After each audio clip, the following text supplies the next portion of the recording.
Hey guys, so today I'm going to be showing you a comparison of the Magic palette by Juvias. Already we can see that there's a bit of a telltale sign. The fake one is a lot bigger than the real one. The real one is just gargantuan. It's crazy. It's huge. It's so big. So let's just jump right into it, okay? As you can see, I don't have the box for this one, but I have the box for the real one. The artwork is pretty much the same, except the real one is a lot more crisp, a lot more crisp. This one just looks like it's been photocopied. It's a little bit more fuzzy than the real one. So here is the palette, the real one. So this is the real one, this is the fake one. Now, aside from the size, which is like, you know, you can't miss that, the real one is matte and the fake one is glossy. And when I got this one, I was thinking to myself, isn't this supposed to be matte? I thought that the Juvias palettes were normally matte, but I knew that I was buying a fake one for my channel. So it wasn't like, oh, I was buying this in the hopes that it was going to be a real one. I knew it was a fake. Okay, cool. So here is the real one. I did not expect for it to be so big. I did think that this was going to be around this size. And this one is supposed to be the same size as the large Masquerade. So if you wanted to get the Masquerade palette, and that one comes in two sizes, it comes in the mini and it comes in the large. So if you wanted to get the Masquerade and you wanted to get the large, this is how big it's going to be. It's like, this is big as my head, and I have a big head, but you know, it's really big. But I expected it to be around this size. And the Masquerade mini I think is a little bit bigger than this one. So even still, the Masquerade mini is still quite a big palette itself. So that's just a side note. Anyway, so let's have a look on the inside. So again, you have the pictures of the artwork on the top of the covers, and then here you can see that these don't really compare to one another. Like, they just don't, in my opinion. They don't. They tried it, but they didn't succeed. I'm sorry, but they just didn't. So you can just see my eye just peeking out there. But yeah, it just didn't quite hit the mark. I'm obsessed with these colors in this palette. It's beautiful. We are gonna go and do some swatches, okay? So as we normally do with large palettes, we're going to swatch just a couple of the shimmers and a couple of the mattes and just compare them, because there's like what, 4, 8, 12, there's 16 shades, so we're not gonna go through a whole 16 shades. So the first shade that I want to swatch is Zuba.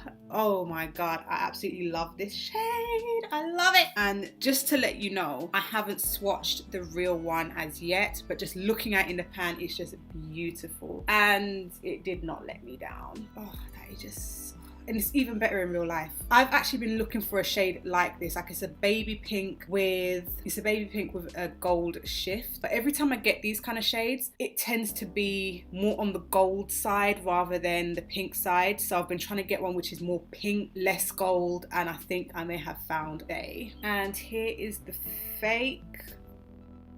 Like, what? It's like, it didn't do anything. It's just,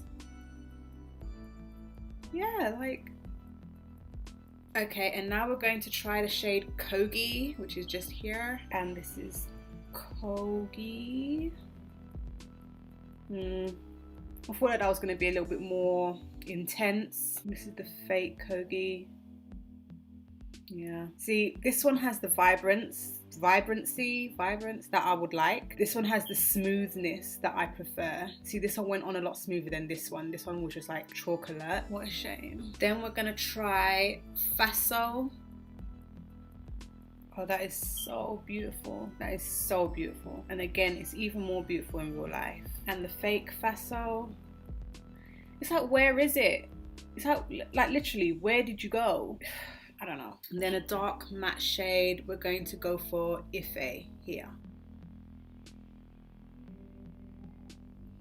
See, I thought that was going to be a lot deeper, but it's not as deep as I would like it to be. It's a little bit on the patchy side. And the fake Ife. Okay, So it's fair to say that the counterfeiters, they probably didn't even buy the palette. Well, I don't really know how they operate. I would assume that they would buy the palette so that they can, like, how do they get the artwork and all of that stuff? They must buy the palette. They must do. Anyway, but I don't even think that they attempted to buy the palette and then, I don't think they did. I don't know. Look, this one was a sham. It was a complete and utter sham. It's good for the consumer because then it makes it so much easier for us to be able to spot the fake. Like, I'm glad that they messed up with the sizing, and I'm glad that they messed up with the colors. Like, it makes it so much easier for somebody to spot that it is a fake. At the same time, the fact that they even do it is what is the problem, but it's good for you to know. So those are the telltale signs for the Magic by Juvias. Again, something that I've always said is, in order to stop or prevent a possible purchase of a fake palette, just buy it from a reputable reseller like Beauty Bay, or buy it directly from Juvias. I've never personally purchased directly from Juvias because there is Beauty Bay. So I'm always able to get my palettes directly from them, and I know I can trust them because they are a mentioned reseller on the Juvia's website. And anyway, I know Beauty Bay. I've shopped with them before I decided to get the Juvia's palettes. But I would most definitely advise that, listen, if you want to get the Juvia's palettes, don't bother with eBay, Amazon, all of those kind of places. Just go directly to Juvia's or go directly to Beauty Bay and get them. Otherwise, you could run the risk of getting this malarkey. Like, who wants that? Anyway, if you like this video, give it a thumbs up. Don't forget to subscribe, and I'll see you on the next one. Bye.